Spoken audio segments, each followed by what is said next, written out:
What is up guys, and welcome back to another Pokemon Sun and Moon video, and yes again we got some more information dropped today, and we got loads of stuff to go over. For example, final starter evolutions were revealed, we've had more Guardian Pokemon revealed, we've had another Alolan form revealed, and another Alolan Pokemon revealed, and some extra cool little funky battle stuff which we'll be talking about later on. Whether or not this information came out earlier than it would have been otherwise, because of the demo leak, we don't know, but I would probably say so.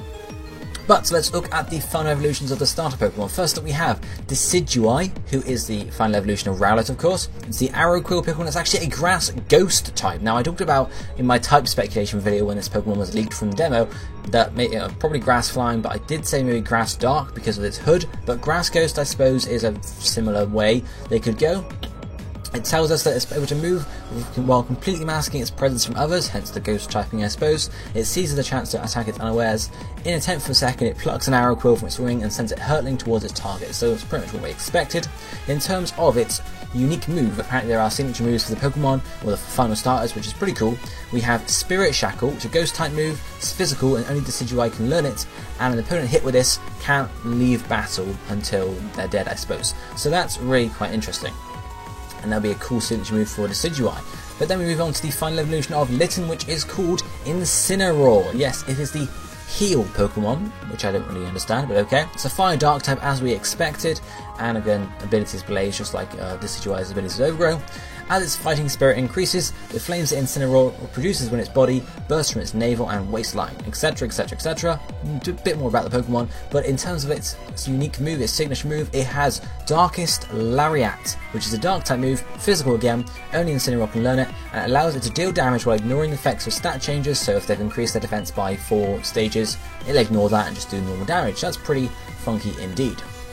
Then we have Primarina, who is the final evolution of Poplio, of course. It's the Soloist Pokemon, who knows what that means, and it is a Water Fairy type as a sort of guest. So as it dances, Primarina releases balloons into the air, similar to Poplio creating them. Among the balloons, some explode when touched and others do not, so Primarina can jump on the non-exploding ones and then trigger some cool stuff there. Signature move, it has Sparkling Area. It's a water type special move which I really don't like because it means that Rowlet's final evolution got a Ghost signature move, which is its secondary typing. Litten's final evolution got a Dark one, which is secondary typing, but where's the Fairy signature move? Why is it water rather than Fairy? I don't know. And it's water special, only it can learn it, and it heals the burns of any target it strikes, so it'll be very good for competitive I imagine in VGC because it'll be able to heal burned Pokemon on your team, not their team. So those are the 3 final evolutions. As we expected, we saw them before, we saw them in the demo league, nothing too surprising there, but then we have the Guardian Pokemon that were also revealed. So first up we have Tapu Lele, who is the Guardian of Akala Island. Psychic Fairy type, as we predicted, got this one right, and we have Psychic Surge as the ability which lays down the psychic terrain. We've talked about this before in previous videos. Not going to spend too much time there, but of course they can use Nature's Madness, which is similar to Tapu Koko's same move I think, but different typing probably. Slams a target with all its Nature's Rage, reducing the target's health points by half, and then Psychic Terrain is the move no Pokemon is able to learn, and using it will boost the power of any Psychic type moves on the ground, and prevent them from being hit by priority moves, so that's pretty good for Tapu Lele. So then we have the second one, which is Tapu Bulu, which is the really weird one because it's the bull Pokemon. It's what we saw on in the thing. It's a grass fairy type. The fairy is fine, but why is it not a fire type? What is going on there? It's red. It should be fire type in my opinion. They fucked that up. But its ability is Grassy Surge, which lays down grassy terrain. So instead of introducing 2 extra terrains, they just use the old one, which I really don't like. Why not just introduce new ones? But it has the power to manipulate vegetation and cause it to grow, and it can actually move its own horns and make them grow bigger, which I suppose is cool. But apart from that, it doesn't like battles, but it can again learn Nature's Madness, again reducing the target's health points by half. So it's basically super fang. Its ability is Grassy Surge, and yeah, it also halves the damage taken from moves Earthquake, Magnitude and Bulldoze, which isn't really that helpful for Tapu Bulu since it's a grass type. So then we move on to the final one, which is Tapu Fini, which is again the Canyon Island Pokemon. It's a Water Fairy type, so not Ghost Fairy again. If they're not going to do Fire for Balloon, they're not going to do Ghost for Fini. Water Fairy, so again it has Misty Surge as its ability which lays down the fairy terrain, or the misty terrain, so again I'm not pleased about that. We want to introduce maybe a water terrain, maybe a ghost typing for it as we discussed, but that's my opinion at least. It's able to create special water that purifies both mind and body, etc, etc. It's able to attack by manipulating water, stuff like that, and again we have Misty Surge So yeah, nothing too special there. Then we had one more extra Generation 7 Pokemon revealed, and that was Cosmog. And you can see it here. I'm not going to talk too much about it when that was revealed. It looks a lot like the legendary Pokemon, don't you think? Yes, it does indeed. It's the Nebula Pokemon, is a pure Psychic type, its ability is unaware, nothing too special. The extremely rare Pokemon is known to only a select few in Alola. At one time it was known only by the kings of Alola and their heirs, and was called the Child of Stars. The 8th Foundation is researching its unusual Pokemon, and one of the professors at Foundation recently dubbed it Cosmog. Cosmog is very curious and shows no fear of Pokemon or people. If you treat it with any consideration at all, it will take an immediate liking to you. The personality trait often leads it into danger, so it's a very naive Pokemon. The gaseous body is so lightweight that it's sent flying when the wind blows. When light falls on its Pokemon, Cosmog absorbs it and grows. So it's associated with light. It looks a lot like legendaries. Yes, it looks like it's related to legendaries. Then, as I mentioned, we have a new Alolan form, and that's Alolan Persian.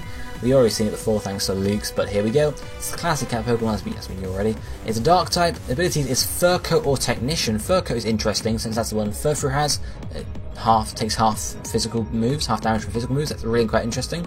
The round face of Alolan Persian is a symbol of the rich Alolan region. And yes, that's highly intelligent. The exclusive coat shines, and yeah, nothing too special about that. But let's get on to the really exciting thing, and that is the Battle Tree. And I'm assuming this is the tree we see on the Canyon Island, because it's a tree and it's big, and we obviously climb the tree. Somewhere in the Alola region you'll find the Battle Tree, a place where those trainers who have completed their island challenge, or who are strong enough to have done so, battle one another. All of the trainers you encounter at the Battle Tree are strong. It seems you might even encounter 2 battle prodigies from the Kanto region. Of course, those are Red and Blue. They're appearing in these games, and it's going to be awesome. Of course, Red's not going to speak, but yeah, you're going to see them both again, which is pretty freaking sick. Then we also have, basically as you go up the tree, you can take on Cynthia, you can battle Wally as we've seen. I'm sure we'll be seeing a load more champions and strong trainers as we'll talk about in future videos. But you can also scout partners to battle with you, so as you go up and beat people, you can have them join your team. As well as this, we're also building the Pokemon League in the games, as was actually one of the leaks. In the regions that have served as a setting for adventures in the Pokemon so far, the ultimate stage for battle has always been a place called the Pokemon League.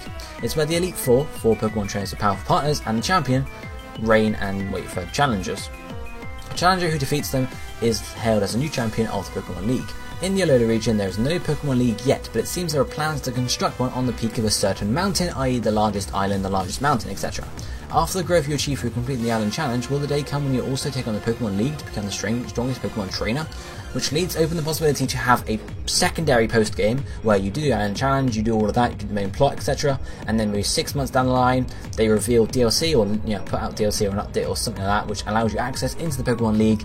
Or it leads open the possibility for a sequel to the games, Pokemon Eclipse for example, where the Pokemon League is already established and the old character is the champion, for example. So that'd be quite interesting, and I'm super hyped to see where they go with it. But that's all the sort of new stuff they revealed, really. In terms of other stuff, little things. Quick communication is local wireless only, so that's the very sort of stuff like PSS we saw last time. In the Festival Plaza you have access to single, double and multi-battles, as well as the Battle Royale and local and online. Simple. Battle Spot free battle has single and double options, etc. And then Battle Spot rating battle only has single and double options again. Nothing too much extra really about communication, it's just generic stuff. So let me know what you think about all this. What do you think of the sort of the final evolutions of the start Pokemon? Are you really sort of hyped that they're actually real? Do you like the typing? Do you like the signature moves? Let me know. And what do you think of Tapu Bulu's and Tapu Finney's weird typings, or at least in my opinion, weird typings? Let me know down below what you think about that, and of course, let me know if you have any ideas about Cosmog and how it might be used, or might actually feature in the games. But for now, this is going to be it for today, so I shall be seeing you next time. Thank you for watching. Goodbye, my friends.